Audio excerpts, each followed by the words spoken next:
무섭게 들리실 수도 있지만 연금 들어온 첫날 어떤 공무원분이 제게 그러셨어요. 아니, 나는 평생 나라 지키고 국민 위에 뛰었는데 왜 통장을 보니 이렇게 숨이 턱 막히죠?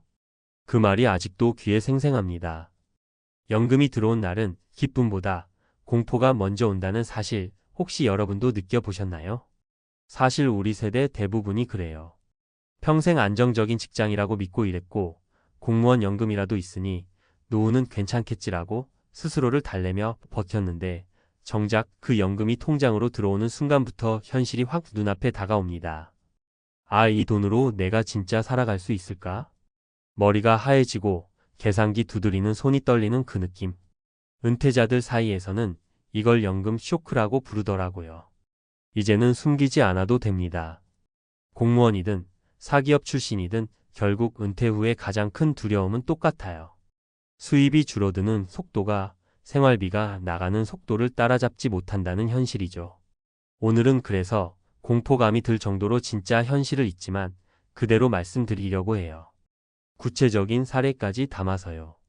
혹시 지금 막 은퇴를 고민 중이시거나 이미 연금을 받고 계신다면 아마 나만 그런 게 아니구나 하고 마음이 조금은 놓이실 거예요. 이야기 하나 드릴게요. 첫 번째 사례는 61세 남성 어님 이야기예요. 39의 공무원 시험에 붙어서 늦게 시작했지만 누구보다 성실하게 일하셨대요. 연금 계산기 대충 돌려봤을 땐 한 달에 이 정도면 괜찮겠네 하고 안도하셨다죠. 근데 막상 첫 연금이 들어온 날 통장에 찍힌 금액을 보고 멍해졌답니다. 세금에 건강보험료에 공제 항목들이 주르륵 빠지고 나니 본인 예상보다 거의 100만 원 가까이 적은 금액이었던 거예요. 그날부터 계산기를 붙들고 하루 종일 생각하셨대요. 이걸로 집 유지하고 식비 쓰고 차량 유지비 내면 남는 게 있긴 할까? 그때 느낀 공포감이 말로 표현하기 어렵다고 하셨습니다. 두 번째 사례는 조금 다르게 찾아왔어요. 퇴직한 지 3년 된 58세 여성 비님 이야기인데요. 이분은 본인이 연금을 꽤 많이 받는 줄 알았대요. 근데 진짜 문제는 고정비였어요. 전기세, 가스비, 관리비, 차량 할부, 보험료. 아무리 아껴도 빠져나가는 돈은 그대로더라는 거죠. 한 달에 연금으로 들어오는 돈이 200만 원대인데 나가는 돈이 훨씬 빠르니 연금만으로 살 수가 없는 구조가 되어버린 겁니다.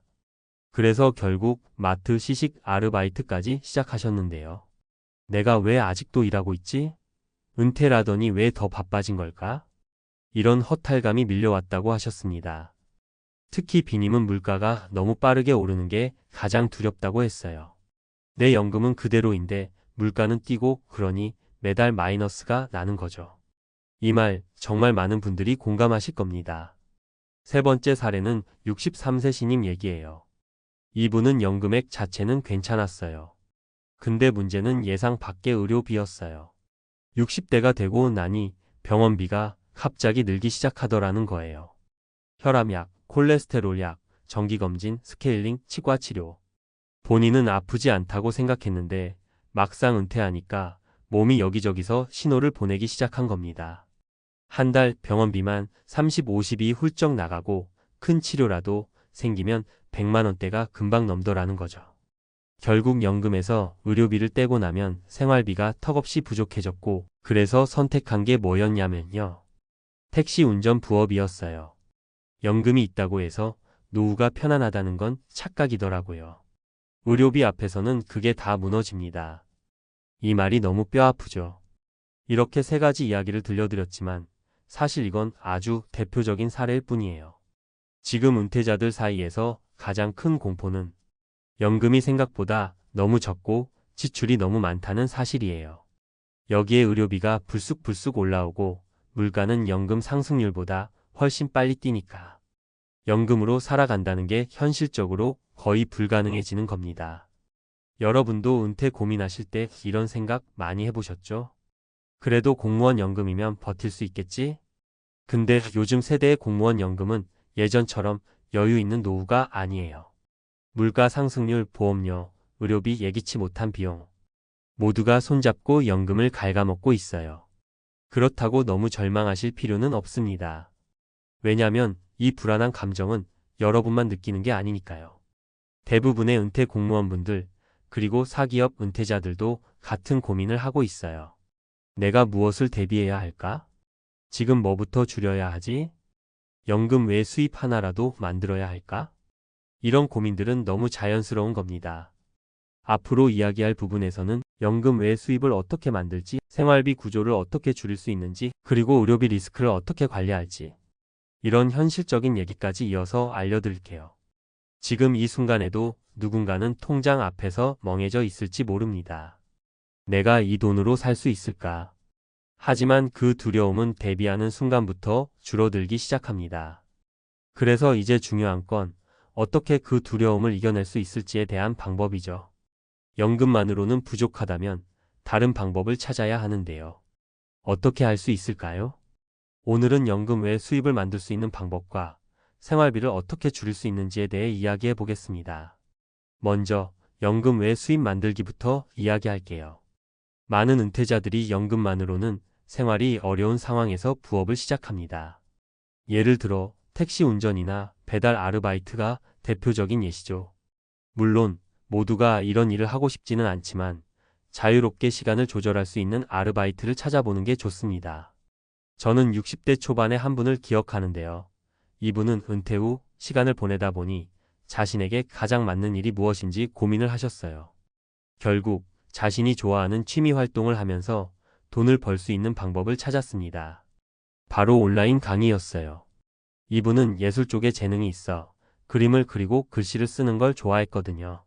그 재능을 살려 온라인 강의를 시작하셨고 생각보다 많은 사람들이 관심을 가졌습니다.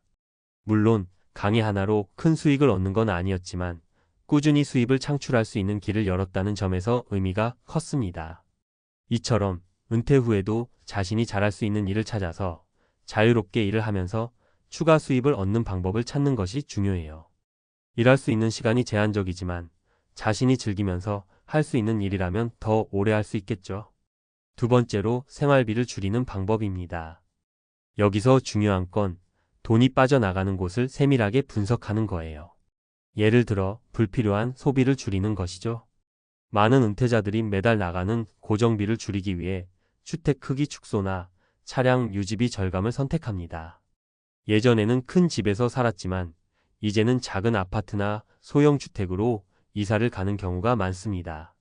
물론 한 번에 큰 결정을 내리기는 어렵지만 매달 나가는 생활비가 적어진다는 점에서 작은 집으로의 이동은 매우 효과적일 수 있습니다. 또 차량을 팔고 대중교통을 이용하거나 차를 공유하는 서비스를 이용하는 것도 생활비 절감에 큰 도움이 됩니다. 많은 은퇴자들이 자동차 유지비 때문에 부담을 느끼고 있거든요. 특히 보험료, 수리비, 주유비 등 여러 비용이 계속 나가죠. 차를 줄이는 것만으로도 매달 꽤 많은 돈을 아낄 수 있습니다. 그리고 중요한 또 하나, 바로 건강보험료예요. 은퇴 후 건강이 중요한데 은퇴자들이 가장 많이 고민하는 부분 중 하나가 바로 의료비와 건강보험료입니다. 공무원 연금을 받더라도 건강보험료가 계속 오르기 때문에 이를 어떻게 관리할지가 큰 문제입니다. 이럴 때는 의료비 절감을 위한 방법을 미리 찾는 것이 중요해요. 예를 들어 정기적인 건강검진을 미리 받거나 예방적 조치를 통해 병원을 자주 가지 않도록 하는 방법입니다. 또 건강관리에 투자하는 게 장기적으로 훨씬 더 경제적일 수 있어요. 결국 일찍 예방하고 잘 관리하는 게 의료비를 아끼는 방법입니다. 하지만 이런 모든 방법들이 효과적이라 하더라도 가장 중요한 것은 마음의 안정이에요. 은퇴 후에는 마음의 여유를 찾는 것이 중요한데 너무 경제적인 문제에 집착하면 오히려 스트레스가 더 커질 수 있습니다. 그렇다면 어떻게 해야 할까요? 긍정적인 사고방식을 갖는 것이 가장 큰 비법입니다. 지금은 어렵게 느껴지지만 변화에 적응하고 새로운 삶의 방식을 만들어 나가는 과정에서 자신이 원하던 삶을 찾는 것이 가장 큰 기쁨이 될 거예요. 여러분, 그럼에도 불구하고 은퇴 후 두려움이 느껴진다면 그 두려움을 숨기지 말고 솔직하게 털어놓고 고민을 나누는 것이 중요합니다. 아마 은퇴한 분들끼리도 서로 같은 고민을 하고 있을 거예요. 그러니 서로 공유하며 조금씩 해결책을 찾아가는 과정이 필요하죠. 결국 은퇴 후의 삶은 자기가 어떤 방향으로 갈지 어떻게 준비할지를 결정하는 과정이에요. 연금이 단기적인 해결책이 될 수 있지만 장기적으로는 자신의 삶을 지속 가능하게 만들 수 있는 방법을 찾아야 합니다. 그리고 그 방법이 연금 쇼크를 극복하는 첫걸음이 될 거예요. 솔직히 말씀드리면 저는 은퇴하면 한국 들어가는 게 효도고 정답이다. 혹은 그래도 노후는 미국이 답이다. 무조건 남아야 한다. 이런 말들이 전부 꽤 위험한 거짓말이라고 생각합니다.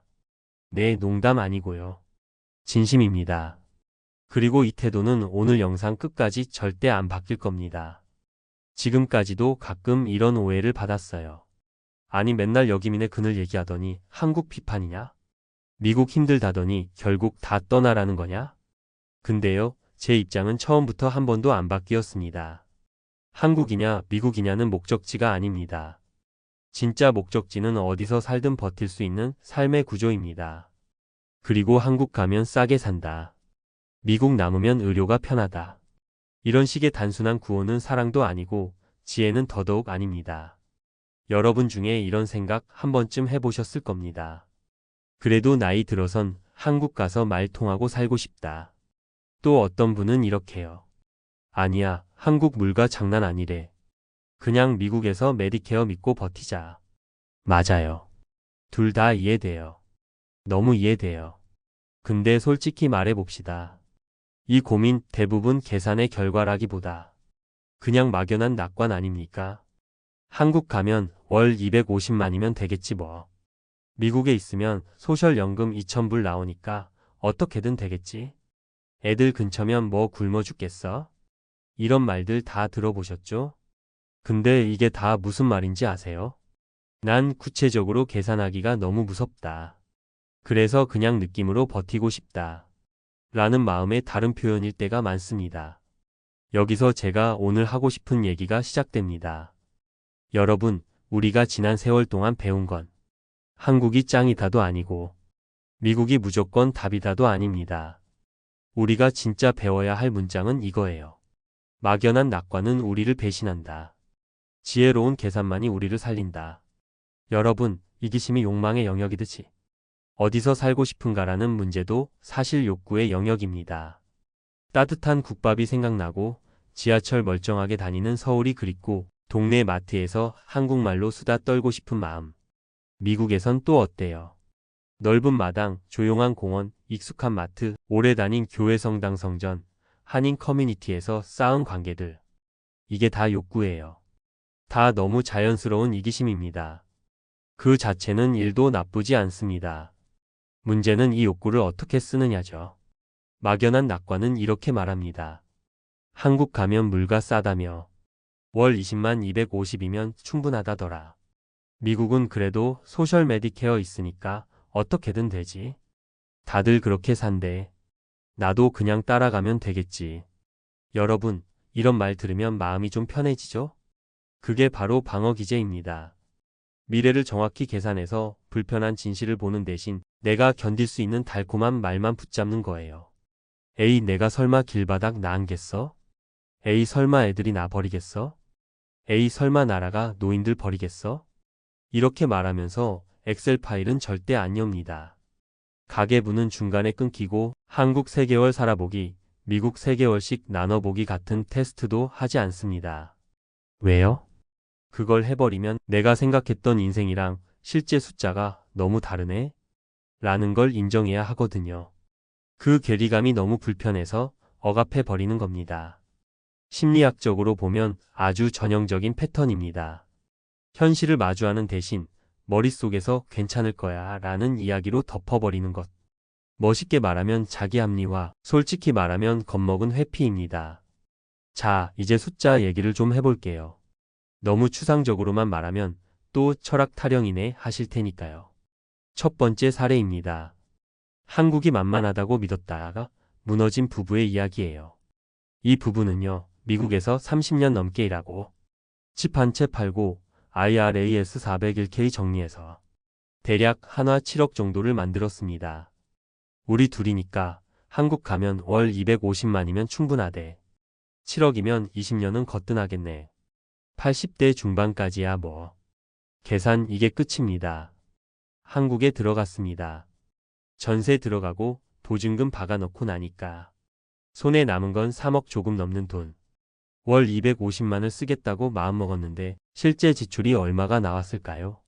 관리비, 공과금, 통신비, 교통비, 식비, 경조사, 양가 왕복, 친척 지인 만남, 병원 한두 번 다녀오고 치과 조금 손보고 나니까 월 250은 고정이고 어느 달은 300, 어느 달은 350이 나가는 겁니다. 그래도 처음 12년은 버텼어요. 애 이사 온 첫 해니까 돈이 좀 나가겠지. 집 정리 다 되면 줄어들 거야. 또다시 막연한 낙관이죠. 하지만 세월이 지나다 보니 통장은 솔직합니다. 3억이 2억이 되고 2억이 1억이 되는 속도가 눈으로 보입니다. 그제야 마음 한 구석에서 이런 소리가 올라옵니다. 이러다 진짜 80전에 돈 떨어지는 거 아니야? 여러분, 이때부터 몸이 아프기 시작합니다. 불면 가슴 답답, 원인 모를 통증. 이게 다 스트레스입니다. 그래도 한국 오길 잘했다던 입장이 조용히 뒤집어집니다. 하지만 자존심 때문에, 체면 때문에 미국에 있는 친구들한테는 끝까지 이렇게 말하죠. 여기가 낫지 한국이 살만해. 이게 바로 멍청한 이기심의 전형적인 모습입니다. 당장의 위안을 위해 계산을 피하고 미래의 나를 벼랑 끝으로 떠미는 행동. 겉으로는 그래도 애들이랑 가깝고 말 통하고 좋다고 말하지만 속으로는 매일 숫자에 쫓기는 삶. 이건요, 이기적인 것도 아니고 이타적인 것도 아닙니다. 그냥 무방비입니다. 두 번째 사례는 정반대입니다. 지나치게 겁먹고 돈만 쌓다가 삶의 질을 망쳐 버린 분의 이야기예요. 이분은 미국에 남았습니다. 소셜연금으로 월 2,000불 정도, 개인연금 저축에서 월 1,000불 정도, 합쳐서 월 3,000불 수입이 나오는 구조였어요. 집은 오래된 자가 주택, 모기지는 끝났고 재산은 하나로 치면 한 8억 정도. 객관적으로 보면 나쁘지 않습니다. 그런데 이분 머릿속에는 이런 생각이 박혀 있었습니다. 노후는 최소 10억 있어야 한다더라. 의료비가 얼마나 나올지 모른다. 절대 원금을 깨면 안 된다. 그래서 생활비를 월 1,500불 밑으로 줄여버립니다. 에어컨 아까워서 여름엔 땀을 닦으며 버티고 겨울엔 히터 최소로 틀고 친구들이 골프 치자, 여행 가자 해도 아이 난 그런 거 안 좋아해 하면서 다 거절합니다. 실은 돈이 아까운 건데 자존심 때문에 자기 취향 탓으로 돌리는 거죠. 한국에 있는 가족들은 아버지는 미국에 사니까 부자겠지라고 생각하지만 실제 본인은 마트에서 세일 스티커만 찾으며 이거 사면 0.5불 아끼네 하는 삶을 삽니다. 이분 마음속 욕구가 없을까요? 아닙니다. 따뜻한 국밥도 먹고 싶고 손주들 용돈도 쥐어주고 싶고 가끔은 한국 가서 3개월쯤 살아보고 싶어요. 근데 그 욕구를 뭐라고 부른다고요? 사치라고 부릅니다. 그리고 그걸 꽉꽉 억압합니다. 프로이트가 말한 그 억압입니다. 욕구를 없애는 게 아니라 깊은 데다 묻어놓는 것. 그러면 어떻게 되죠? 삶 전체의 짜증과 냉소, 우울감으로 새어나옵니다. 이분이 자기 삶을 돌아보며 이렇게 말합니다. 내가 뭐 하려고 이렇게 미국에 남았나 싶다. 돈은 있는데 돈을 쓸 줄 모른다.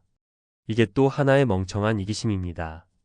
미래의 나를 위해 지금의 나를 100% 희생하는 것. 지혜로운 이기심은 현재와 미래의 균형을 찾는 건데 이분은 한쪽으로 겁에 질려 무게를 확 쏠아버린 거죠. 그리고 세 번째 사례. 제가 가장 좋아하는 지혜로운 이기심으로 균형을 잡은 부부의 이야기입니다. 이 부부는 이런 식으로 접근했습니다. 먼저 한국 미국에 대한 막연한 이미지부터 내려놓았습니다.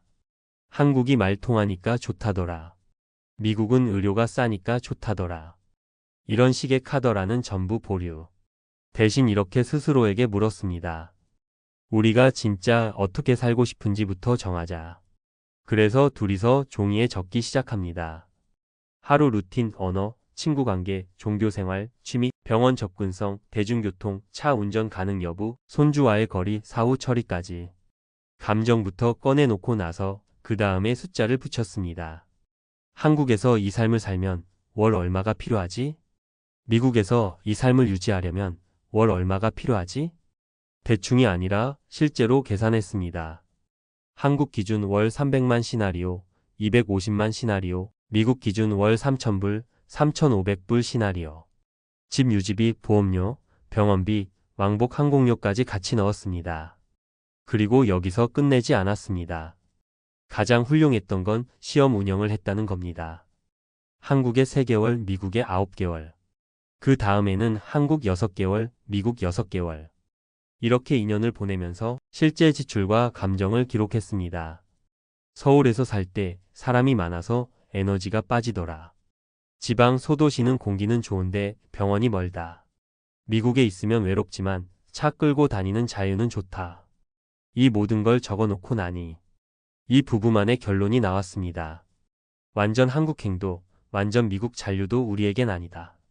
우리는 건강이 허락되는 동안은 미국을 베이스로 하되 매년 한국 체류 34개월을 정식 일정으로 넣자. 그러고 나서 재정 계획을 새로 짰습니다. 미국에서 월 3,200불, 한국 체류 시 추가 월 150만원 지출이 발생한다. 이 구조로 20년을 버틸 때 총 필요한 자산은 얼마인지, 현재 자산으로 가능한지, 부족분은 파트타임 일이나 다운사이징으로 메울 수 있는지. 결과는요. 완벽하진 않지만 충분히 가능이었습니다. 그래서 이 부부는 집을 조금 더 작은 곳으로 옮기고 차를 한 대 정리하고 대신 한국 3개월 살기를 매년의 필수 일정으로 박아 넣었습니다. 이게 바로 지혜로운 이기심입니다. 나만 행복하겠다며 남을 다 밀어내는 것도 아니고 남들 눈치 보느라 평생 위축된 채 사는 것도 아닙니다. 내 욕구를 솔직하게 인정한 뒤 그 욕구가 인생 전체에 어떤 영향을 줄지 계산하고 장기적인 행복의 총량이 커지도록 구조를 짜는 것. 여러분, 여기서 중요한 포인트는 이겁니다. 한국이냐, 미국이냐는 장소의 문제가 아닙니다. 사고방식의 문제입니다. 막연한 낙관은 이렇게 말합니다. 다들 그렇게 사니까 나도 그 정도면 되겠지. 월 250이면 충분하다더라. 연금 300만이면 괜찮다더라. 소셜 2,000불이면 한국 가도 살 수 있대. 근데 여러분, 그 사람의 건강이 당신과 똑같습니까? 가족관계, 자식들의 경제력, 사는 도시, 이미 가지고 있는 집, 부채, 체력, 성격, 이게 전부 다른데 어떻게 같은 숫자를 쓸 수가 있나요? 대충 남들만큼 모으면 되겠지. 이건 멍청한 이기심입니다. 왜냐하면 거기에는 내 인생이 없습니다. 내 욕구도 없습니다. 남들 기준에 나를 끼워 맞추고 계산을 회피하기 위한 핑계만 있을 뿐이니까요. 반대로 지혜로운 이기심은 이렇게 말합니다. 나는 어떻게 살고 싶은 사람인가? 나와 가족이 진짜 원하는 은퇴의 모양은 뭔가? 그 삶을 한국에서 살면 얼마, 미국에서 살면 얼마가 드는가? 둘을 섞는다면 그 구조는 어떻게 짤 수 있을까? 이 질문을 피해 가지 않습니다. 엑셀을 켭니다. 가계부를 엽니다. 실제로 3개월, 6개월 단위로 테스트를 해봅니다. 그 과정이 귀찮고 불편하고 가끔은 좀 끔찍하기까지 합니다. 생각보다 많이 모자라네. 생각보다 이 도시 물가가 세네. 하지만 딱 거기서부터 진짜 인생 설계가 시작됩니다. 여러분, 행복은요, 막연한 말로 오지 않습니다. 한국 가면 행복할 거야. 미국 남으면 편할 거야. 이건 전부 느낌입니다. 행복은 구조에서 나옵니다. 숫자, 동선, 관계, 건강, 이 4가지가 엮여서 만드는 구조. 그 구조를 만드는 첫 단추가 뭐냐? 지혜로운 이기심입니다. 솔직히 말해서 저는 이타적으로 부모 모시려고 한국 들어갈게요. 애들 근처 가서 도와주면서 살게요. 라는 말이 무서울 때가 많습니다. 그 말 뒤에 근데 실제로 우리가 버틸 만한 돈이 있는지는 모르겠어요. 내 건강이 얼마나 갈지도 모르겠어요. 이 말을 안 붙이기 때문입니다. 그렇다고 나만 생각해서 미국에 남을래요. 이 말이 멋있는 것도 아닙니다. 그 뒤에 근데 그러고 나서 외로움은 어떻게 감당할 건데요? 죽고 나서 아플 때 누가 내 옆에 있을 건데요? 이 질문까지 같이 붙이지 않으면 그것도 똑같이 멍청한 이기심일 뿐입니다. 여러분, 멍청한 이기심은 항상 이렇게 말합니다. 이 정도면 괜찮겠지. 남들도 그러니까 나도. 뭐 어떻게든 되겠지. 혹은 나는 절대 원금 안 깨. 나는 절대 애들한테 손 안 벌려. 듣기에는 멋있습니다. 근데 자세히 보면 계산이 없습니다. 현실과 마주하지 않습니다. 그냥 겁이 많거나 자존심이 세거나 둘 다입니다. 지혜로운 이기심은 조용히 이렇게 말합니다. 나는 솔직히 한국이 그립다. 나는 솔직히 미국 의료가 놓기가 무섭다. 나는 솔직히 외로운 건 싫다. 나는 솔직히 이 정도는 쓰며 살고 싶다. 이 욕구를 인정한 뒤 그 다음에 계산을 붙입니다. 그럼 그 삶을 유지하려면 월 얼마가 필요한데? 그 돈이 안 된다면 어디를 줄이고 어디를 포기하고 어디를 추가로 채울 수 있지? 거기까지 생각하는 마음. 그게 바로 지혜로운 이기심이고 결국 우리를 사랑이라는 목적지로 데려다 줍니다. 어디에 살든 한국이든 미국이든 나와 가족을 진짜로 살리는 선택이 되는 거죠. 여러분, 제 결론은 아주 단순합니다. 은퇴 후 한국 갈까 미국에 남을까? 이 질문 자체가 잘못됐습니다. 진짜 질문은 이거여야 합니다. 내가 원하는 삶을 한국, 미국 혹은 두 나라를 섞어서 어떻게 설계해야 지금도 행복하고 20년 뒤에 나도 행복할 수 있을까? 그러니 제발 대충 남들 기준에 기대어 한국 들어가면 되겠지, 미국 남으면 되겠지라고 말하지 마십시오. 제발 나와 가족이 진짜 어떻게 살고 싶은지부터 정면으로 마주해 주십시오. 그리고 숫자를 냉정하게 계산해 주십시오. 겁이 나도 우울해져도 그 계산을 피하지 마십시오. 그게 바로 가장 이기적인 것 같지만 결국 가장 이타적인 선택입니다. 그리고 그게 바로 당신 은퇴의 진짜 출발선입니다. 자, 오늘 이야기는 여기까지 하겠습니다. 다음 내용에서 이 구조를 실제로 어떻게 숫자로 풀어볼지 좀 더 구체적으로 같이 뜯어보죠. 교실에서 분필 날리던 시절엔 누구도 상상 못했습니다. 교사 연금이 이렇게까지 빨리 무너질 줄은요.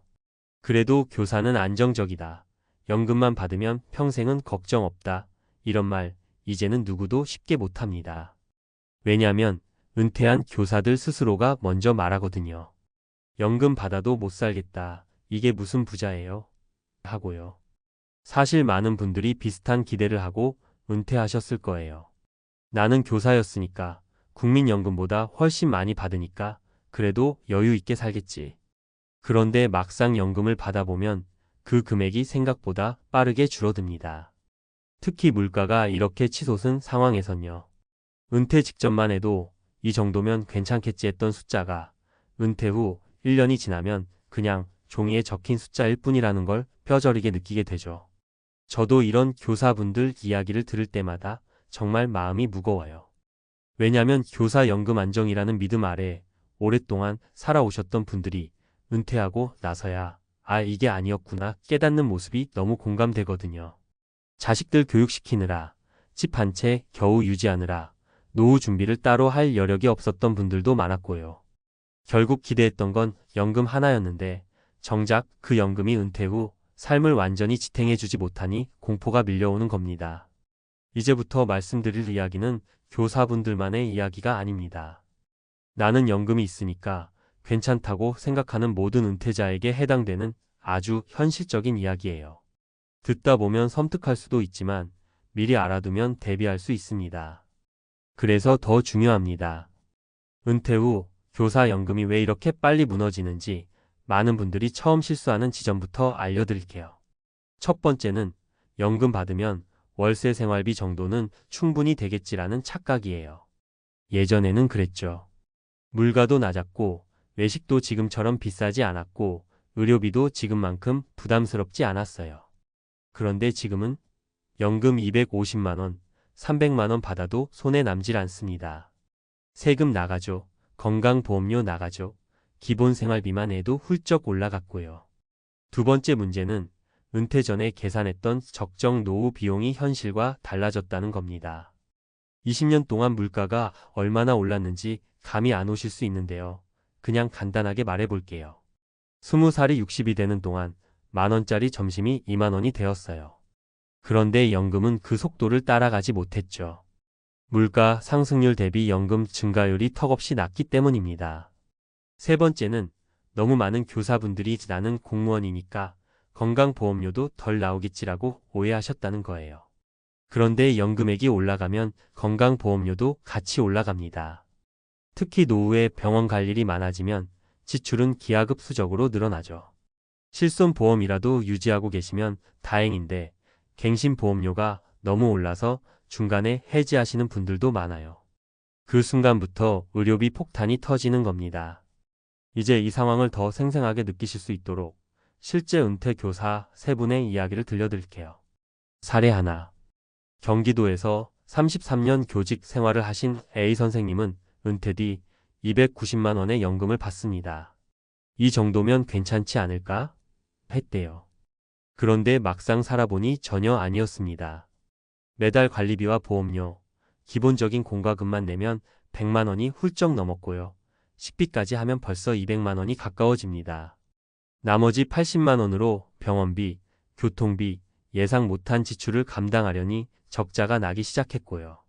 결국 은퇴 8개월 만에 아르바이트를 알아보기 시작했다고 합니다. 내가 평생 교사였는데 다시 일해야 하나? 이런 자괴감이 들었다고 하시더라고요. 사례 둘. 부산에서 중학교 교사로 일하셨던 B 선생님은 아내와 함께 연금 430만 원 정도를 받습니다. 두 분이 함께 받으니까 여유 있을 거라 생각했죠. 그런데 문제는 부모님 병원비였어요. 어머니의 장기 입원비가 한 달에 120만 원 넘게 나가고 이동할 때마다 보호자 비용도 발생하니까 매달 200만 원 넘게 의료비가 나갔습니다. 결국 430만 원 연금에서 절반이 사라지는 구조였던 거죠. 연금이 많아지면 괜찮을 줄 알았는데 오히려 건강보험료가 더 많이 빠져나가 놀랐어요. 하고 고백하시더군요. 사례 셋. 서울에서 고등학교 교사로 정년퇴직한 C 선생님은 은퇴 후 자녀에게 보탬이 되고 싶어 손주 교육비를 조금 지원했습니다. 그런데 그 조금이 쌓이다 보니 1년에 600만 원이 나갔어요. 연금은 그대로인데 지출은 서서히 커졌죠. 은퇴 2년 차에 접어들자 통장이 빠르게 비어가는 게 눈에 보였고 그때서야 연금만 바라보고 살면 안 되는구나 하고 깨달으셨다네요. 이 이야기를 듣고 계신 지금 혹시 마음 한켠이 서늘하신가요? 내 얘기 같네 하고 느끼시는 분이 많으실 겁니다. 교사 연금이든 공무원 연금이든 예전에는 평생직장, 평생연금이라는 공식이 통했지만 지금은 시대가 달라졌어요. 연금만으로 노후가 해결되던 시절이 끝난 겁니다. 그럼 이제부터는 어떻게 해야 할까요? 연금을 받는다고 안심하지 말고 오히려 연금이 있기 때문에 더 철저한 지출 관리가 필요합니다. 연금액이 많으면 건강보험료도 더 오르니 연금을 순수 생활비로 계산하지 말고 세후 실수령을 기준으로 다시 계산해야 하고요. 자녀 지원은 정말로 가능한 만큼만 해야지 은퇴 후 재정 구조를 흔들면 회복이 거의 불가능합니다. 그리고 가장 중요한 건 은퇴 후 첫 1년입니다. 많은 교사분들이 바로 이 시기에 무너져요. 일단 지출 구조가 한번 잘못 잡히면 10년 동안 회복이 안 돼요. 그래서 은퇴 직후에는 일부러라도 소비를 줄이고 의료비, 보험료, 세금, 지출을 가장 먼저 점검해야 합니다.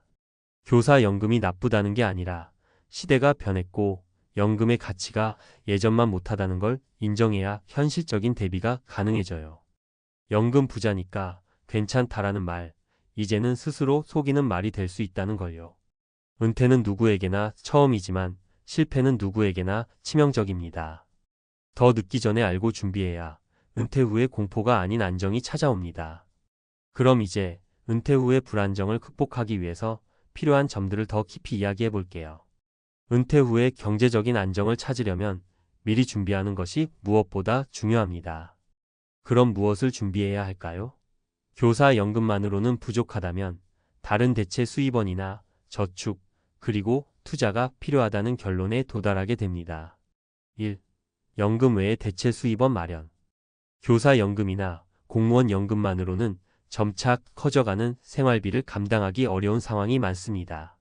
그래서 많은 은퇴자들이 대체 수입원을 찾는 것이 중요합니다. 예를 들어 취미로 시작했던 작은 가게 운영이나 노후를 위한 온라인 쇼핑몰 등을 운영하는 것도 하나의 방법입니다. 물론 모든 사람이 이렇게 사업을 할 여유가 있는 것은 아니지만 작은 일자리라도 찾아서 지속적으로 수입을 올릴 수 있는 방법을 모색하는 것이 필요합니다. 최근에는 은퇴 후에도 프리랜서나 재택근무를 통해 수입을 얻는 분들이 많습니다. 그 중에서도 자신의 전문성을 살리는 일이 좋습니다. 예를 들어 교사였던 분들이 과외나 온라인 교육 콘텐츠 제작을 하는 경우도 많습니다. 이는 경력도 살리고 집에서도 할 수 있어 부담도 덜하면서 안정적인 수입을 올릴 수 있는 방법이죠. 2. 자산 관리와 투자. 이제는 저축만으로는 부족합니다. 은퇴 후에는 자산 관리가 중요한 이유입니다. 자산을 잘 운용하지 않으면 물가, 상승률이나 예기치 못한 지출에 쉽게 무너지기 쉽습니다. 주식이나 채권, 그리고 부동산에 대한 기본적인 이해는 은퇴자에게 꼭 필요합니다. 그동안 직장에서 일하면서 바빠서 직접 투자에 신경을 쓸 시간이 없었을지 몰라도 이제는 그 시간을 자산 운용에 투자할 때입니다. 여기서 중요한 점은 투자의 리스크를 이해하는 것입니다. 특히 연금을 기반으로 한 생활을 하시는 분들은 안정성 있는 투자처를 선택하는 것이 중요합니다. 연금형 상품이나 저위험 채권에 대한 투자는 은퇴 후 안정적인 수입원을 제공할 수 있습니다. 하지만 높은 수익을 추구하는 고위험 고수익 투자에는 신중을 기해야 합니다. 3. 의료비와 보험 관리. 은퇴 후 가장 큰 부담 중 하나는 의료비입니다. 나이가 들수록 병원에 가는 일이 많아지기 때문에 의료비는 점차 늘어나게 됩니다. 특히 한국에서는 건강보험이 잘 되어 있다고 하지만 일부 치료비는 자기 부담금이 크고 만약 실손보험에 가입하지 않았다면 큰 부담이 될 수 있습니다. 이러한 이유로 은퇴 전에 보험 계획을 제대로 세우는 것이 매우 중요합니다. 실손보험을 포함한 다양한 건강보험 상품을 잘 살펴보고 나이에 맞는 보장 범위를 선택하는 것이 필요합니다. 물론 그 전에 의료비 지출이 적게 나올 수 있도록 건강 관리를 철저히 하는 것도 하나의 방법입니다. 건강한 노후를 위해서는 규칙적인 운동과 건강한 식습관이 필수입니다. 4. 자녀와의 관계 조정. 자녀에게 재정적인 부담을 주는 것도 큰 문제입니다. 많은 부모님들이 자녀 교육비나 주택 문제 때문에 자신이 감당해야 할 비용을 미루는 경우가 많죠. 하지만 은퇴 후에는 자녀와의 재정적 관계를 명확히 해야 합니다. 자녀에게 모든 걸 맡기지 않고 자립적인 생활을 할 수 있도록 독립적인 자산 운용을 해야 합니다. 이때 중요한 점은 자녀에게 부담을 주지 않으면서 자기 노후를 안정시키는 방법을 찾는 것이죠. 물론 자녀가 도와줄 수 있다면 큰 힘이 되겠지만 은퇴자 스스로가 자신의 재정적인 책임을 다하는 것이 바람직합니다. 자녀와도 이 문제에 대해 사전에 대화하고 이해를 구하는 과정이 필요합니다.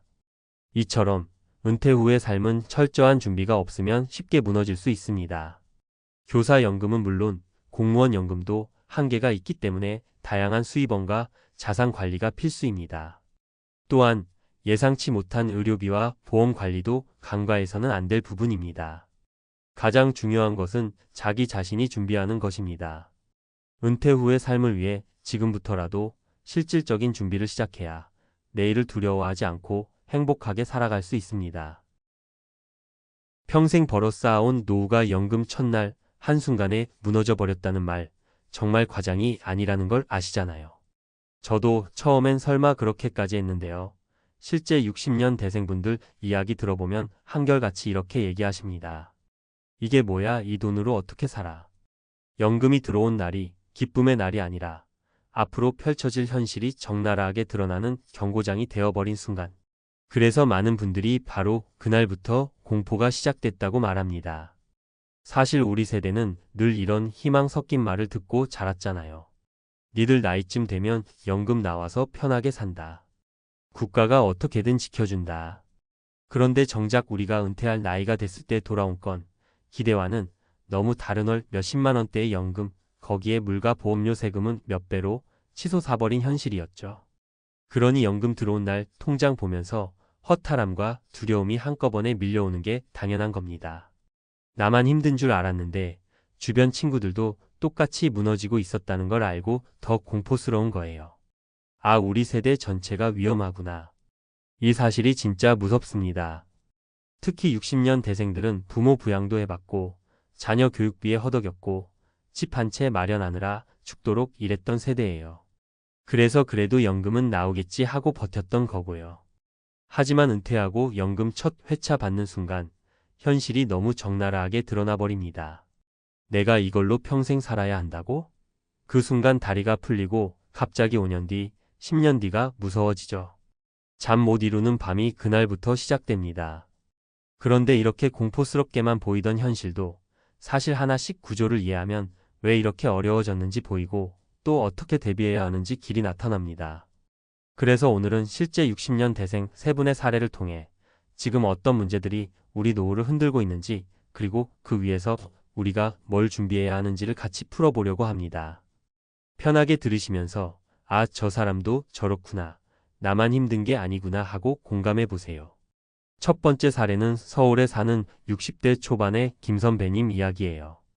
평생 공무원으로 근무했고 퇴직할 때까지 주변에서는 공무원 연금이면 노후 걱정 없다는 말을 수도 없이 들었대요.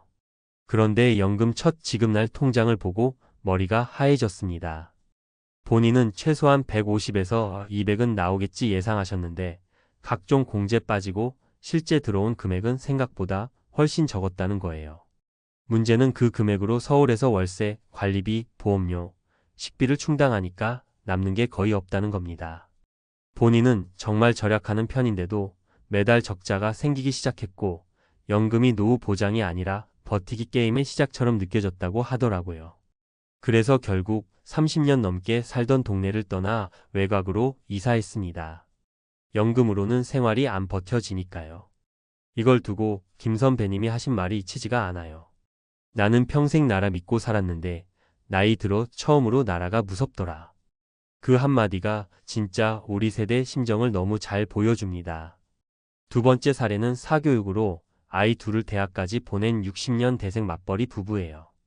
이분들은 직장 생활하면서도 늘 노후가 걱정돼서 개인연금도 꾸준히 넣고 종신보험까지 챙겼어요. 그런데 막상 은퇴하고 연금이 들어오니까 문제는 완전히 다른 데서 터졌습니다.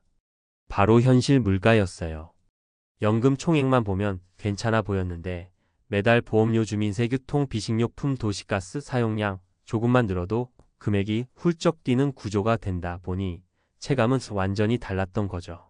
나는 그래도 어느 정도 준비했다고 생각했던 분들이었는데도 연금 들어온 날부터 멍해지고 계산기를 붙잡고 또 붙잡고 결국 이 부부는 은퇴 후 여행 계획도 미루고 자녀한테 조금씩 도와주기로 했던 것도 모두 중단했어요. 부모로서 미안함이 남지만 우리가 먼저 살아야 한다는 현실이 너무 컸다고 하더라고요. 이게 또 많은 60년 대생이 겪는 현실적인 고통입니다. 내가 준비가 부족했던 게 아니라 시대가 너무 빨리 변한 거예요. 세 번째 사례는 지방에서 작은 자영업을 하다 은퇴한 성수님 이야기입니다. 이분은 자영업 특성상 국민연금 납부액이 고르게 유지되지 못했고 매달 납부를 쉬었던 시기도 많았어요. 결국 연금 첫 지급액은 기대보다 훨씬 낮게 나오게 됐죠. 그런데 진짜 문제는 따로 있었습니다. 자영업 은퇴자 대부분이 그렇듯 이분도 은퇴하면 지출이 줄어든다고 믿고 있었는데 실제로는 전혀 그렇지 않았다는 겁니다. 나이가 들수록 병원비와 약값이 늘고 움직임이 줄면서 식비나 택시비가 오히려 더 많이 들어가는 구조가 되어버렸어요. 그나마 집이라도 있으면 버틸 수 있는데 대출 상환이 남아있으니 연금으로는 감당이 되지 않았고 결국 은퇴 후에도 틈틈이 아르바이트를 하며 겨우겨우 생활하는 상황이 됐습니다. 성수님이 하신 말은 진짜 많은 분들이 공감하실 거예요. 나는 늙어가는데 돈은 젊을 때처럼 계속 나가더라. 이 말이 은퇴 세대의 현실 요약본 같습니다. 이 세 가지 사례가 보여주는 공통점은 아주 단순해요. 문제는 연금이 적어서만이 아닙니다. 우리 세대가 마주한 진짜 공포는 살아가는데 필요한 돈이 너무 빨리, 너무 크게 올라가고 있다는 거예요. 지금 당장은 어떻게든 버텨도 10년 뒤에는, 20년 뒤에는 그 불안이 연금 첫날부터 밀려오기 때문에 많은 분들이 무너졌다고 표현합니다. 그렇다고 비관만 하는 건 해결이 아니죠. 오히려 지금 이런 현실을 정확히 알고 나면 고쳐야 할 포인트가 이젠 명확해집니다. 고정비 지출을 줄이고 불필요한 보장을 손보며 의료 주거식비 중심으로 구조를 다시 짜는 사람들은 생각보다 훨씬 안정적으로 노후를 유지하고 있어요. 이미 늦은 게 아니고 방향만 바로 잡으면 앞으로 남은 2030년은 우리가 충분히 살만한 노후로 바꿀 수 있습니다. 그러니까 혹시 지금 나도 연금 첫날 충격받았다. 이런 분들 자신만 그런 게 아니니까 너무 두려워하지 않으셔도 됩니다. 60년 대생 대부분이 같은 상황이고 같은 해결을 찾아가는 중이에요. 중요한 건 지금부터라도 내가 진짜 계속 살아남을 수 있는 구조를 만드는 겁니다. 그게 노후의 새로운 시작입니다. 이야기를 계속 이어서 말씀드릴게요. 많은 60년 대생 분들이 연금 첫날 충격을 겪고 난 뒤 공통적으로 느끼는 게 하나 있어요. 난 이제 뭐부터 해야 하지? 이 막막함이죠. 사실 이 감정은 너무 자연스러운 겁니다. 평생 회사 다니고 아이 키우고 대출 갚고 부모님 모시느라 정신없이 살다 보면 나 자신을 위한 계획을 세울 시간이 없었잖아요. 그러다 은퇴하고 연금 들어오고 갑자기 시간이 많아지니까 오히려 머리가 하얘지는 겁니다. 자유가 아니라 불안이 찾아오는 거죠. 그런데 신기하게도요. 연금액은 똑같아도 훨씬 안정적으로 지내는 분들이 있어요. 그분들의 공통점은 단 하나예요. 이제 돈을 더 버는 게 아니라 지출 구조를 새로 짰다. 예전에는 소득이 지출을 끌고 갔다면 은퇴 후엔 지출이 소득을 끌고 가거든요. 이걸 이해하는 순간부터 진짜 노후가 다시 시작돼요. 예를 들어 어떤 분은 보험만 다시 정리해도 매달 10몇만 원씩 줄었고 어떤 분은 주거비 구조를 손봤더니 생활이 완전히 안정됐어요. 또 어떤 분은 반대로 생활비를 너무 줄이려고만 해서 스트레스에 시달리다가 적정한 소비라는 기준을 잡고 나니까 훨씬 여유가 생겼다고 하더라고요. 그러니까 해답은 절약이 아니라 재정의 균형을 다시 잡는 것이에요. 그리고 정말 많이들 놓치는 게 하나 있어요. 은퇴 후에는 인간관계가 돈만큼이나 큰 변수가 된다는 사실입니다. 만나면 밥값 들어가고 선물해야 하고 경조사 챙겨야 하고 이런 것들이 연금보다 훨씬 빠르게 통장을 잠식해요. 그래서 많은 전문가들이 말하는 게 바로 이거예요. 관계를 줄이라는 게 아니라 관계의 방식을 바꾸라. 커피 한 잔이면 충분한 만남도 있고 돈 들어가는 모임은 자연스럽게 정리해도 괜찮아요. 나이가 들수록 관계의 질이 중요하지 양이 중요한 게 아니니까요. 그리고 마지막으로 꼭 말씀드리고 싶은 게 있어요. 지금이 바로 두 번째 선택의 순간이라는 겁니다. 첫 번째 선택은 은퇴였고 두 번째 선택은 어떤 노후를 살 것인가를 직접 구성하는 시기예요. 누구도 대신 만들어주지 않아요. 국가도 회사도 자녀도 아니에요. 연금 첫날 충격은 사실 우리에게 이제 스스로 제대로 준비하라는 신호예요. 그 신호를 무섭다고 피하면 계속 흔들리고 그 신호를 받아들이면 노후의 플레이어가 내가 됩니다. 연금 첫날 숫자를 보는 순간 숨이 멎었다는 말, 이게 누가 만든 과장된 드라마가 아니라 지금 60년 대생들에게 실제로 벌어지고 있는 현실이라는 게 더 무섭습니다. 통장을 딱 열어본 순간 이걸로 어떻게 살아? 라는 말이 절로 튀어나오고 손끝이 차가워지는 그 느낌. 누군가는 그대로 주저앉았고 누군가는 멍해진 채 한참 동안 화면을 바라봤다고 합니다. 이런 이야기가 요즘 왜 이렇게 많아졌을까요? 정말 우리가 준비를 소홀히 해서일까요? 아니면 세상이 너무 빠르게 변해버린 걸까요? 사실 많은 분들이 은퇴 전에 똑같은 환상을 품으셨습니다. 연금만 들어오면 숨통 좀 트이겠지, 한 달 생활비 정도는 나오겠지. 그런데 막상 첫 연금을 받아보면 예상과 현실의 간극이 너무 커서 충격을 받으세요. 물가가 천정부지로 올랐는데 연금은 거의 제자리 걸음이고 건강보험료 세금 관리비 같은 고정 지출은 꾸준히 오르고 있습니다. 결국 손에 남는 돈이 생각보다 훨씬 적어지는 거죠. 이걸 경험한 순간 사람들은 한 목소리로 말합니다. 우리가 준비가 부족했던 게 아니라 시대가 너무 바뀌었다고. 그 마음 저는 너무 잘 압니다. 누구나 평생 일한 대가로 조금의 여유는 누리고 싶었을 텐데 통장에 찍힌 숫자가 그 희망을 송두리째 흔들어 버리니까요.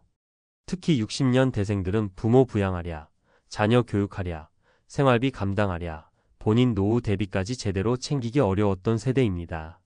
그래서 연금이라는 마지막 카드에 희망을 걸었는데 그 카드마저 힘을 잃은 느낌이 드니까 공황이 올 수밖에 없습니다. 하지만 여기서 중요한 건 절망이 아니라 지금부터 무엇을 할 수 있느냐입니다. 이미 많은 분들이 이 현실을 겪었고 그 안에서 각자 길을 찾아가고 계세요. 그 이야기를 드리려고 합니다. 우선 첫 번째 사례가 있습니다. 경기도에 사시는 63세 김선호 씨는 공무원 생활을 30년 넘게 하셔서 연금에 대한 자신감이 매우 높았습니다. 그래도 공무원 연금이면 먹고 사는데 문제 없겠지라는 주변의 말도 믿었고요. 그런데 첫 달 연금을 받자마자 현실이 바로 보였답니다.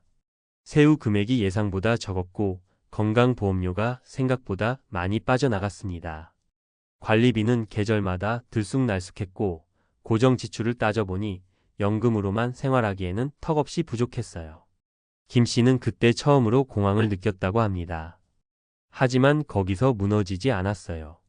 소비 패턴을 확 줄이고 은퇴 후 재능 기부 형태로 시작했던 글쓰기 강연을 조금씩 키워서 월 4,050만 원 추가 수익을 만들었습니다. 연금만 믿고 가면 위험하다.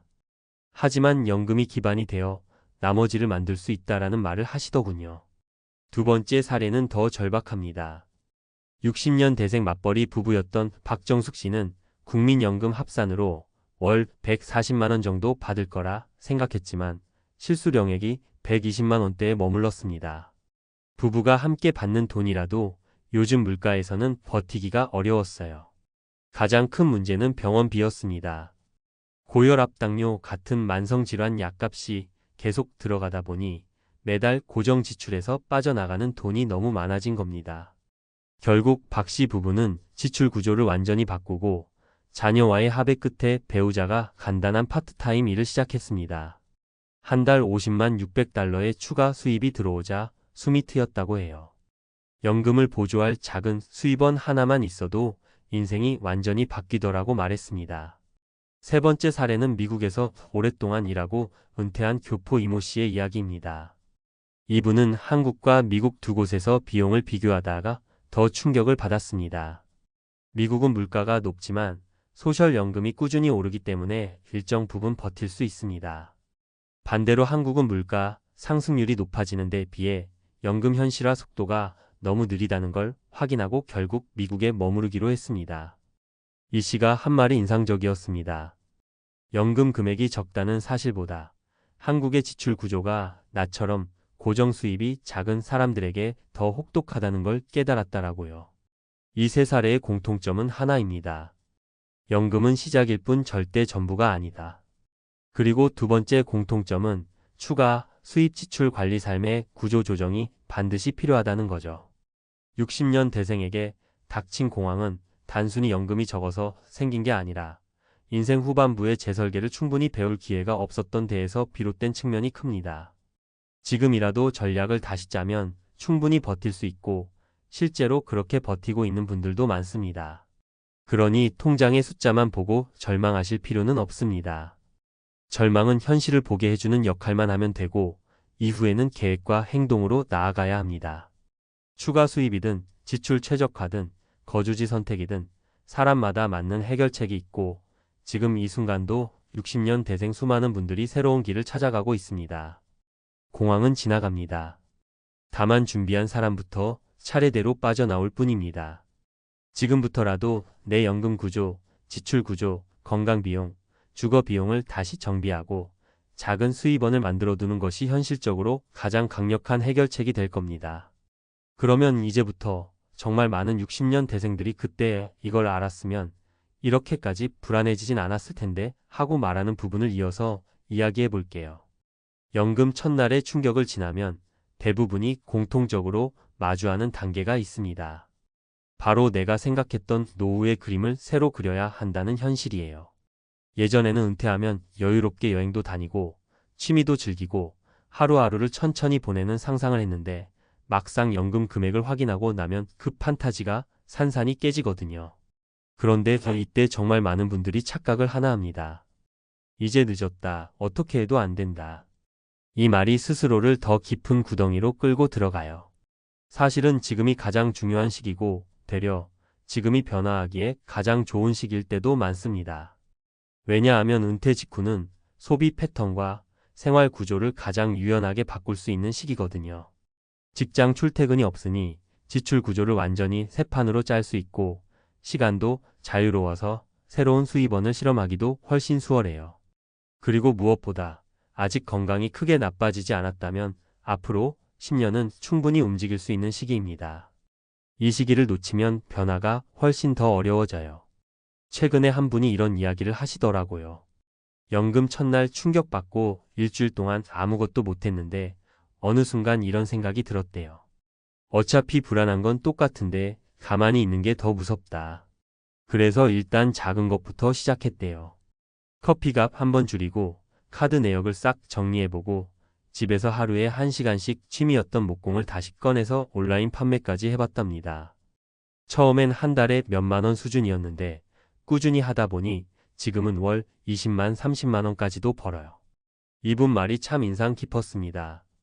내 연금은 바꿀 수 없지만 내 생활은 내가 바꿀 수 있더라.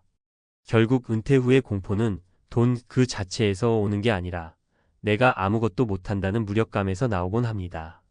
그런데 실제로 많은 분들이 조금씩만 움직여도 불안이 크게 줄어요. 고정 지출만 조금 손봐도 연금이 갑자기 2배가 된 것 같은 효과가 나기도 하고요.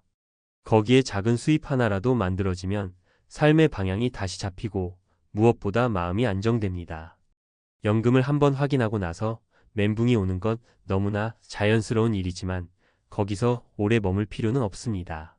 그러니 혹시 지금 연금 금액 때문에 심장이 덜컥 내려앉은 분이 계시다면 제일 먼저 해야 할 건 좌절이 아니라 재설계예요. 아주 작은 것부터라도 괜찮습니다. 한 달 지출 중 불필요한 것 딱 하나만 줄여도 되고 시간 되는 날 하루 2시간만 파트타임을 알아봐도 되고 취미를 수입원으로 연결해봐도 됩니다. 중요한 건 지금도 할 수 있는 게 있다는 걸 잊지 않는 거예요. 공황은 모든 60년 대생에게 한 번은 찾아오지만 그 공황을 기회로 바꾸는 사람도 분명 존재합니다.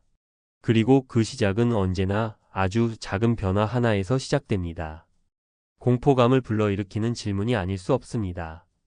은퇴 후 연금으로 살 수 있다고 믿었던 많은 교사들이 지금은 후회와 불안 속에 살아가고 있다는 사실을 알고 계셨나요? 연금 부자라는 타이틀을 가질 수 있을 거라 믿었던 교사들이 왜 은퇴 후 내가 이렇게 될 줄 알았더라면이라는 후회를 토로하는지 궁금해집니다. 연금만 믿고 은퇴한 이들이 맞닥뜨린 현실은 예상과 전혀 달랐습니다. 그들의 은퇴 후 삶을 자세히 들여다보면 우리가 흔히 상상하는 여유로운 은퇴 생활과는 거리가 먼 모습들이 담겨 있습니다. 이제 그들의 진짜 이야기를 들어볼 차례입니다. 은퇴 후의 현실, 기대와 다른 충격적인 차이. 연금만 있으면 여유로운 노후를 보낼 수 있을 거라 생각했던 교사들. 하지만 그들의 현실은 생각보다 더 복잡하고 때로는 절망적이기까지 했습니다. 연금 부자라는 신화를 믿고 은퇴한 교사들이 많지만 정작 그들이 맞이한 은퇴 후 삶은 그리 평탄하지 않았습니다. 여기서 중요한 점은 교사들이 대체로 고정적인 연금을 받을 수 있는 안정된 직업을 가지고 있었다는 점입니다. 그러나 연금의 액수가 충분한지 생활비를 충당할 수 있는지에 대한 예측이 완벽하지 않았다는 것입니다. 연금은 그들의 안정적인 은퇴를 보장할 거라고 믿었지만 생활비가 급증하면서 그들의 연금만으로는 한계가 있다는 사실을 깨닫게 된 겁니다. 사례 1 김씨의 이야기. 김씨는 30년 이상 교직에 몸담았던 중학교 교사입니다.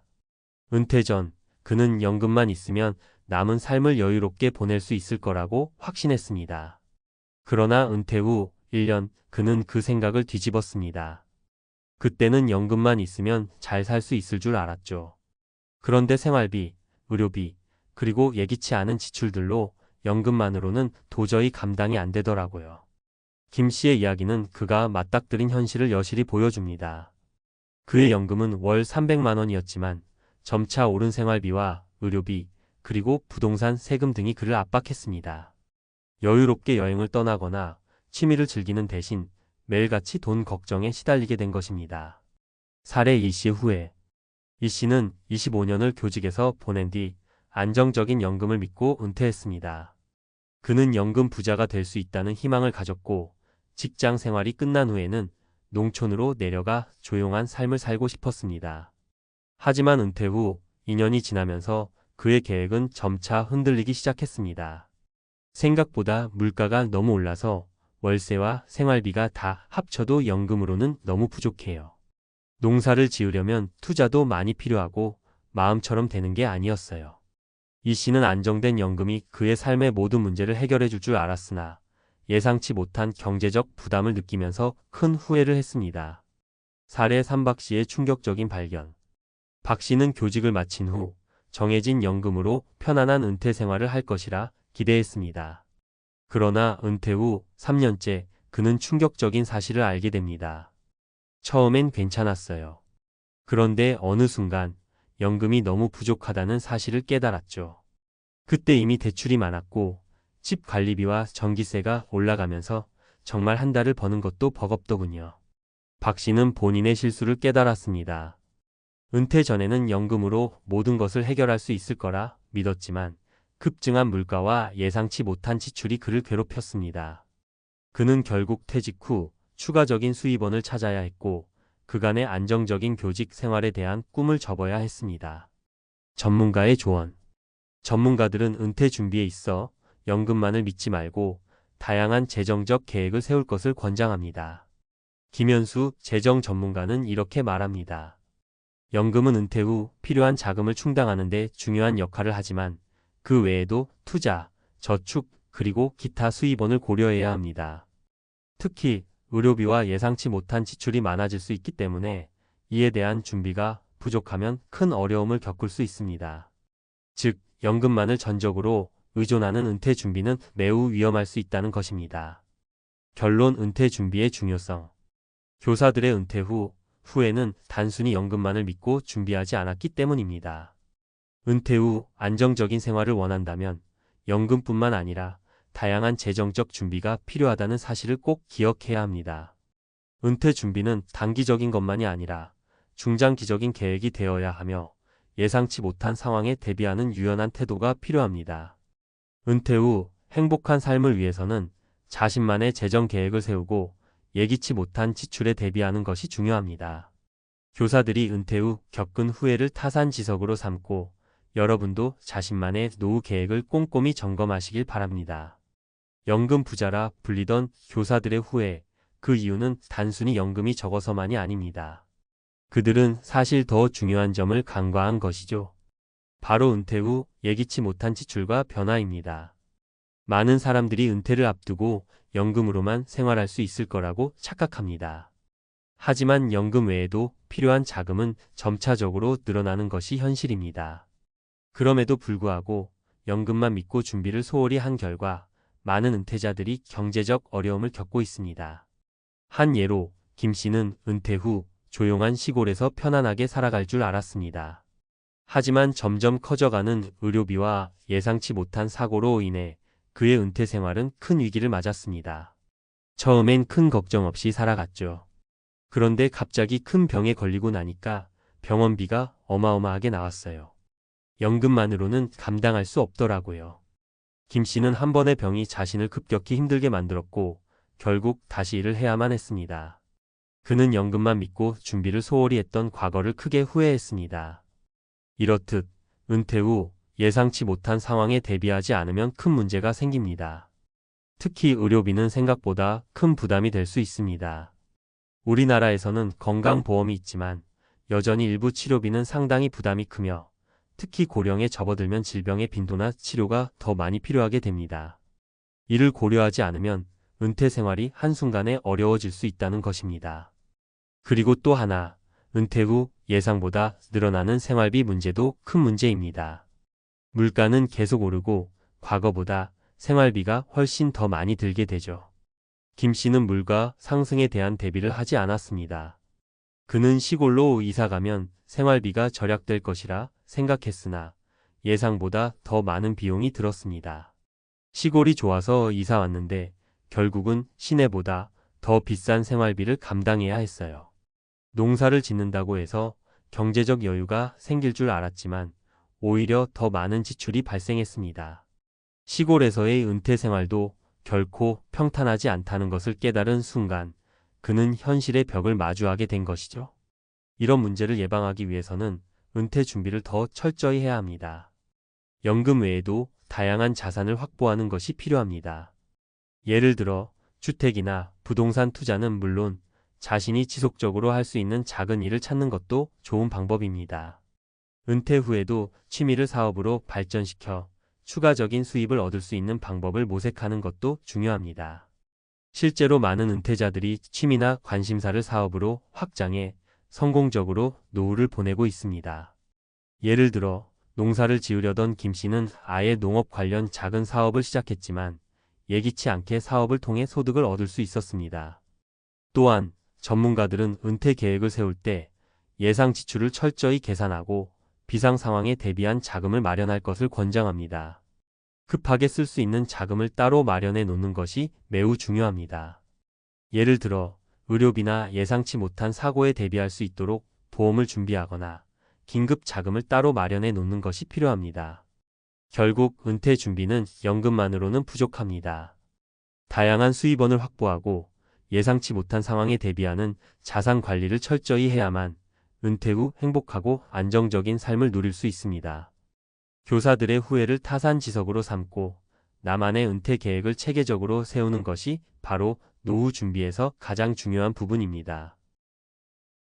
우리가 인생의 마지막 여유를 즐기기 위해 은퇴를 준비할 때 가장 큰 고민 중 하나는 바로 재정 문제입니다. 그리고 그 중에서 안정적인 수익을 위한 투자라는 게 큰 화두죠. 하지만 그 안정적인 투자라고 믿었던 것이 생각보다 훨씬 더 위험한 선택이 될 수 있다는 사실을 많은 50대들이 깨닫지 못합니다. 특히 ETF 상장 지수펀드, 즉 여러 기업의 주식들을 묶어서 투자하는 이 금융 상품에 모든 걸 걸었을 때 상황은 예상치 못한 방향으로 흘러가곤 합니다. 오늘 이 글에서는 모든 걸 ETF에 맡겼다며 은퇴 준비를 하던 50대들의 참혹한 현실을 이야기하고자 합니다. 이들이 어떻게 큰 실수를 했고 그로 인해 어떤 결과를 맞이했는지, 그리고 그 결과가 결국 그들의 은퇴 준비와 삶에 어떤 영향을 미쳤는지를 살펴보겠습니다. 모든 걸 ETF에 맡겼다. ETF에 올인한 50대의 현실. 은퇴를 준비하는 과정에서 많은 사람들이 안정적인 수익을 추구하려고 하죠. 특히 은퇴 후 생활비 걱정 없이 여유로운 노후를 보내기 위해 주식이나 채권에 투자하기도 합니다. 그런데 50대 이상이라면 이 시점에서 너무 늦지 않았을까? 라는 생각을 하게 됩니다. 그래서 안정적인 수익을 찾기 위해 ETF에 손을 뗀 사람들도 많습니다. ETF는 여러 주식을 묶어서 투자하는 것이기 때문에 한 기업의 위험에 종속되지 않고 분산 투자하는 장점이 있습니다.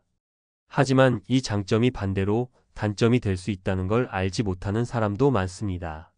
그런데 문제는 이게 바로 자신의 은퇴 자금을 한 번에 올인한 사람들이 있다는 점입니다.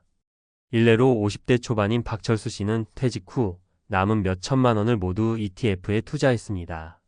안정적인 수익을 기대했지만 주식시장이 예상보다 더 큰 폭으로 하락하면서 그의 통장은 반토막 나버렸습니다. 결국 장기적인 안전성을 추구했던 투자 계획은 오히려 그에게 위협이 되었고 그는 은퇴 후 경제적 안정성을 다시 구축해야만 했습니다. 사례 1 ETF에 올인한 50대 큰 낭패를 본 김미영 씨. 김미영 씨는 58세 직장 생활을 마친 뒤 ETF 투자에 모든 걸 올인한 대표적인 예입니다. 안정적인 수익을 기대하며 퇴직금을 포함한 모든 자산을 ETF에 투자했는데 6개월 후 주식시장은 급격히 하락했습니다. 그 결과 김미영 씨는 그동안 모은 자산의 절반을 잃게 되었습니다. 그때는 정말 모든 것이 엉망이었어요. 기대하던 수익이 오히려 큰 손실로 바뀌면서 은퇴 후에도 계속 일해야 할 상황에 직면한 것이죠. 김 씨는 그 후 은퇴 자금을 새롭게 마련하기 위해 주식시장과 다른 금융상품에 대해 다시 공부하게 되었습니다.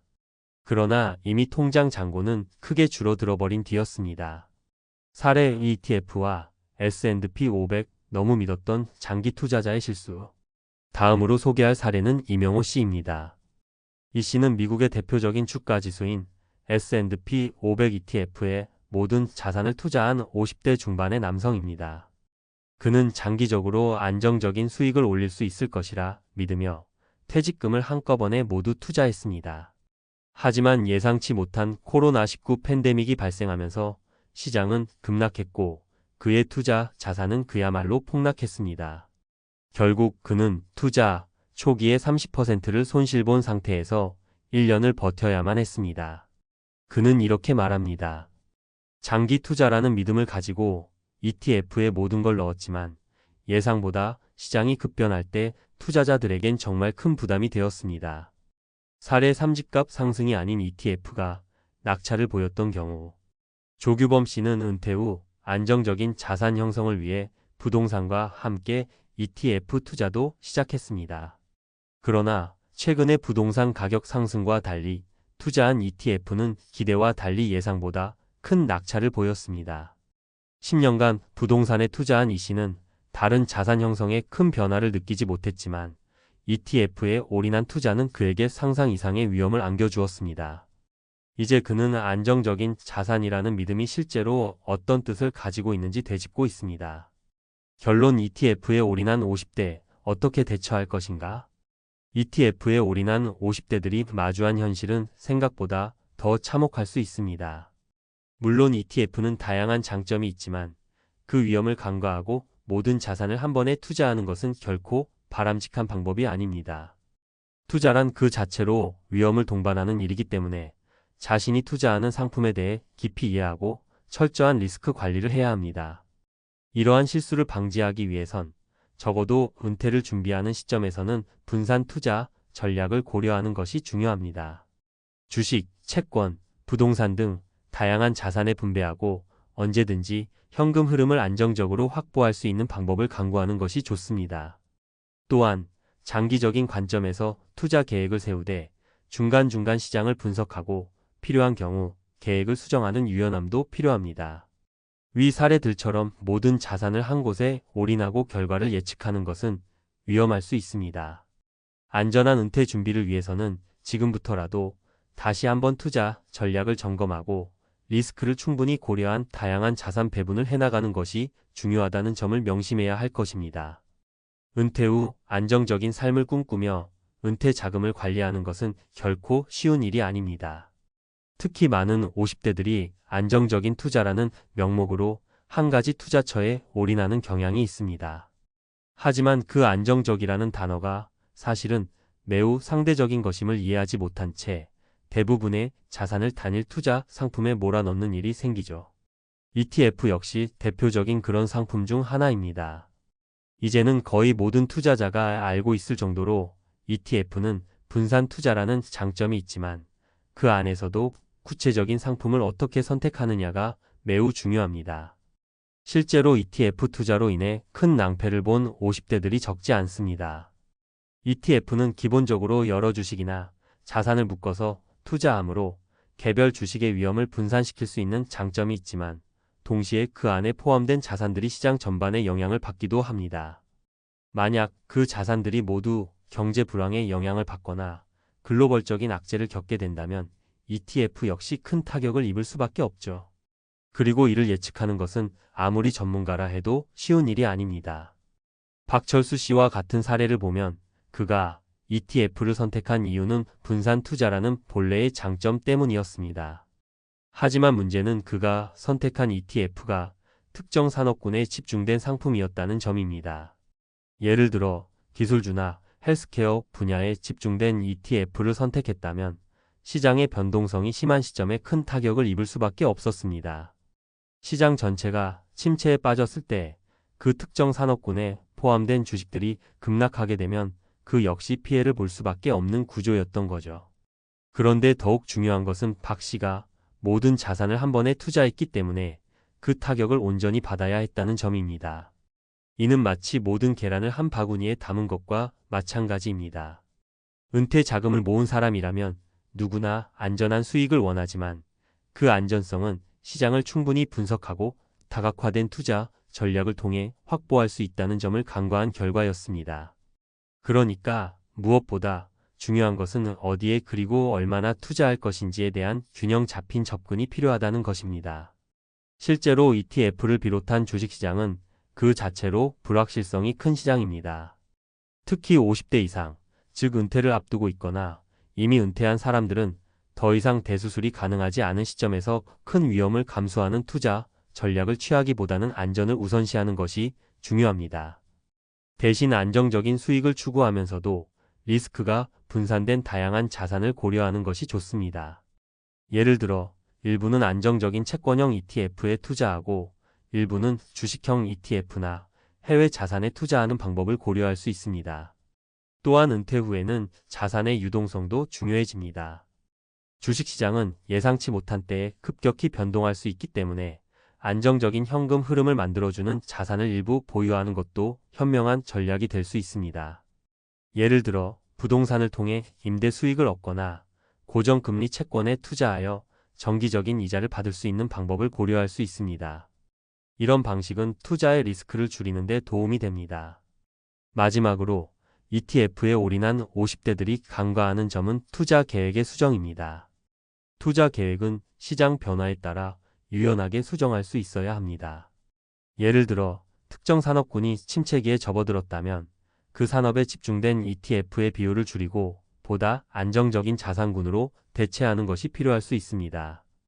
투자 상품에 대한 지속적인 모니터링과 전문가의 조언을 받으며 시장 흐름에 맞춰 포트폴리오를 재구성하는 것이 결국 안정적인 은퇴 자금을 구축하는 데 도움이 됩니다.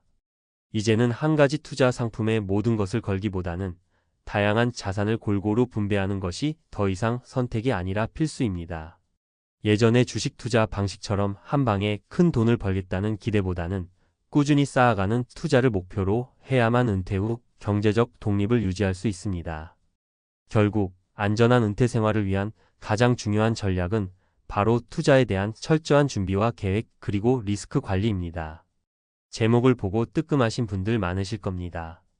아니 뭐가 그렇게 잔혹해? 한국 가면 좋지 고향이지 물가도 싸다는데.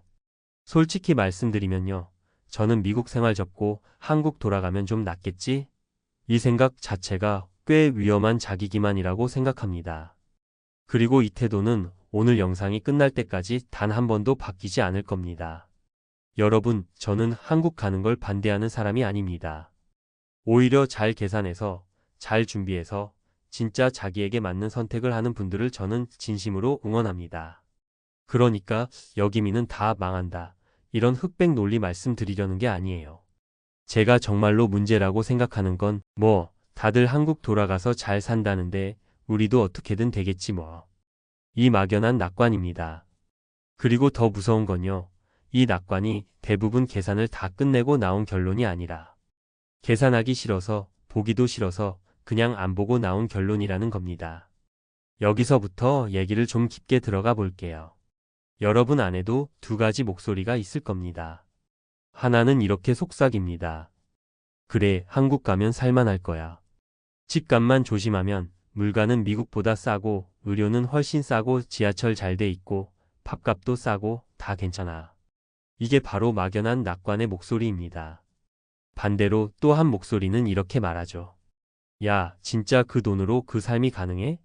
내가 원하는 삶의 방식이 뭔지는 생각해봤냐? 병원은 얼마나 갈 건데? 부모님, 형제, 자식들 문제는? 달러와 환율은? 세금은? 이게 지혜로운 계산의 목소리입니다. 문제는 우리 뇌가요. 이 지혜로운 계산의 목소리를 너무너무 귀찮아하고 너무너무 무서워합니다. 왜냐면 계산하는 순간 내가 생각보다 많이 못 모았구나. 내가 그리던 은퇴 그림은 내 자산으로는 안 되겠구나. 이 잔혹한 진실이 눈앞에 탁 하고 펼쳐지거든요. 우리는 원래부터 이기적인 존재입니다. 살아남고 싶고 편해지고 싶고 덜 불안하고 싶고 덜 아프고 싶고 덜 두렵고 싶어요. 그래서 제일 먼저 하는 게 뭔지 아십니까? 불안의 원인을 없애는 게 아니라 불안을 느끼게 하는 생각을 없애버리는 것입니다. 다시 말해서 통장 잔고가 부족한 걸 해결하기보다 잔고를 자세히 안 보는 방향으로 머리를 돌려버리는 거예요. 앱을 안 켭니다. 엑셀을 안 엽니다. 현실적인 생활비 시뮬레이션을 안 합니다. 그리고 대신 이런 말을 꺼내죠. 그래도 한국은 싸잖아. 미국에서 3,000달러 필요한 삶이 한국 가면 한 250만 300만 원이면 되지 않을까? 노후엔 그냥 소박하게 살면 되지 뭘 그렇게 따져. 이게 전형적인 방어 기제입니다. 불안을 없애기 위해 현실을 왜곡해서 괜찮을 것 같은 그림을 급하게 만들어내는 거죠. 자, 이제 구체적인 얼굴을 한 세 사람을 데려와 보겠습니다. 이 세 사람 안에 여러분 모습의 조각이 분명히 하나씩 들어있을 겁니다. 첫 번째 사람부터 볼게요. 첫 번째는 너무 낙관적으로 잡았다가 무너진 60대 부부 이야기입니다. 이 부부는 미국에서 오래 살다가 결국 이런 결론을 내립니다. 여기선 의료비가 너무 무섭다.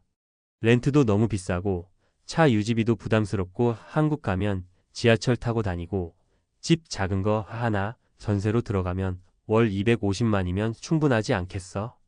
머릿속 계산은 이랬어요. 전세 보증금은 한국에 있는 옛날 집 한 돈, 미국에서 모은 돈 일부. 생활비는 월 250만 원. 250만이면 식비 80, 관리비 공과금 30, 교통통신 20, 보험 30, 기타 90. 이 정도면 검소하게는 살 수 있겠네. 우리 나이엔 뭘 그렇게 쓰겠어. 여기까지만 들으면 그럴듯해 보이죠. 그런데 여러분도 아시겠지만 인생은 엑셀처럼 움직이지 않습니다. 막상 한국에 돌아와 보니 검소하게 살면이 거의 숨 참고 사는 수준이 됩니다. 마트 가서 장을 보면 이것만 담았는데 왜 15만 원이야? 외식은 오늘 그냥 칼국수나 간단히 먹자 하고 나갔다가 둘이서 3만 4만 원. 병원에 가면 기본 진료비는 싸 보이지만 검사 하나, 피검사 하나, 약 하나 이것저것 붙으면 나 이 정도면 싼 줄 알았는데 자꾸 누적되네. 게다가 가장 큰 복병은 나는 한국 가면 덜 쓸 줄 알았던 돈을 똑같이 아니 더 쓰고 싶어지는 내 마음이었습니다. 미국에 있을 땐 먹고 싶은 것도 참고 사고 싶은 것도 참고 나이 들어서 자식들한테 짐 되기 싫다 한마디 하면서 참고 살았거든요. 그런데 막상 한국에 오니까 나도 좀 즐기고 싶다. 친구들 만나면 커피도 마시고 한 잔도 하고 여행도 한번 가고 싶다. 이 욕망이 고개를 슬금슬금 들기 시작하는 겁니다. 욕망 자체는 너무 건강한 거예요. 문제는 이 욕망을 애초에 계산에 넣지 않았다는 겁니다. 이 부부에게 월 250만 원 계획은 욕망이 없는 사람 기준이었습니다. 그냥 숨만 쉬고 집 마이너스 마트 마이너스 병원만 오가는 삶 기준이었어요. 그래서 시간이 지날수록 이 집에서는 이런 말이 나옵니다. 우리가 너무 계산을 만만하게 했나 봐. 미국에서 3,000달러 쓰던 습관으로 살면서 한국에서 250만으로 버티겠다는 게 애초에 말이 안 됐네. 이게 막연한 낙관의 잔혹한 결말입니다. 철학적으로 말하면 현실의 나를 무시하고 상상의 나를 기준으로 예산을 짰다는 죄. 자, 두 번째 사람을 봅시다. 이번엔 정반대 케이스입니다. 지나치게 겁먹고 돈만 쌓다가 삶의 질을 스스로 망가뜨린 70대 부부. 이 부부는 은퇴할 때 자산도 남들보다는 있는 편이었고 연금도 월 300만 원 이상 나옵니다. 미국 소셜연금, 한국 국민연금, 조금의 임대 수입. 달러로 따져도 꽤 안정적인 수준이었어요. 그런데 이분들 머릿속에는 한 가지 공포가 자리 잡고 있었습니다. 혹시라도, 진짜 혹시라도 나중에 돈이 떨어지면 어떡하지? 그래서 이분들은 어떤 선택을 했냐면요. 한국으로 돌아와서도 미국에 있을 때보다 더 가난하게 살기 시작합니다. 하루 3끼 먹어도 되는 사람들인데 아침은 커피 하나로 때우자. 점심은 대충 김치에 밥 비벼 먹고 저녁은 라면. 연금 300만 받으면서 실제로 쓰는 돈은 150만도 안 됩니다. 여행요? 갈 수야 있지. 하지만 그 돈을 나중에 병원비로 써야 할지도 모르는데. 병원은요? 슬슬 무릎이 아파와도 허리가 쑤셔도 비급여 검사하면 또 몇십만 원 나갈 텐데 하면서 참고 또 참아요. 결국 어떻게 됐을까요? 무릎은 더 안 좋아지고 허리는 더 휘고 나중엔 더 큰 수술비, 더 큰 회복 비용을 치르게 됩니다. 돈을 위해 현재를 희생한 셈인데 아이러니하게도 그 현재 희생이 미래의 지출까지 더 크게 만들어버린 거죠. 심리학적으로 보면 이분들은 불안을 완화하기 위해 돈을 쓰지 않는 것을 유일한 해결책으로 착각한 겁니다. 이건 역시 일종의 방어 기제입니다. 나는 되게 현명하고 절약 잘하고 준비 잘하는 사람이다. 이 이미지로 자신을 포장하면서 실은 극단적인 회피와 공포에 붙잡혀 있던 거죠. 결국 남는 건 뭔지 아십니까? 잔고는 남았는데 인생의 추억이 없습니다. 통장은 그럭저럭인데 몸은 망가졌습니다. 그래도 우리는 자식에게 짐은 안 됐지라고 말하고 싶지만 막상 자식들이 보기에는 엄마 아빠가 너무 자신을 혹사시키다가 병원비를 더 많이 쓰게 된 케이스가 되는 거예요. 이것도 잔혹한 현실입니다. 돈이 모자라서만 잔혹한 게 아니라 돈이 있는데도 못 쓰는 마음 상태가 잔혹한 거예요. 자, 마지막 세 번째 사람을 보겠습니다.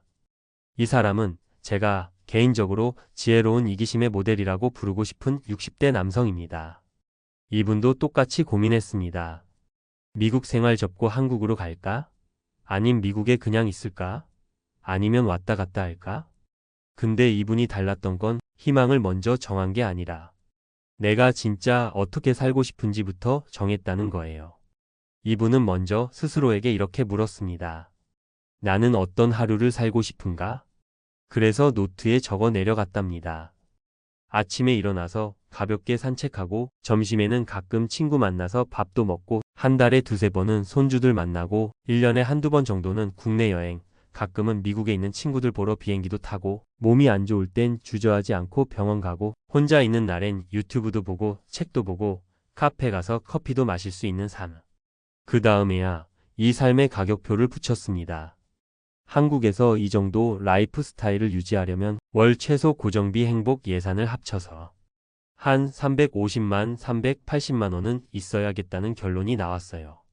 여기서 끝이 아니었죠. 그럼 미국에서 살면 얼마가 들지? 렌트 5집 유지비, 보험, 의료비, 차량 비용, 세금 등등을 냉정하게 정리해보니까 비슷한 삶의 질을 유지하려면 월 3,500달러 정도는 필요하다는 계산이 나왔습니다. 그래서 이분은 이런 구조를 만들었어요.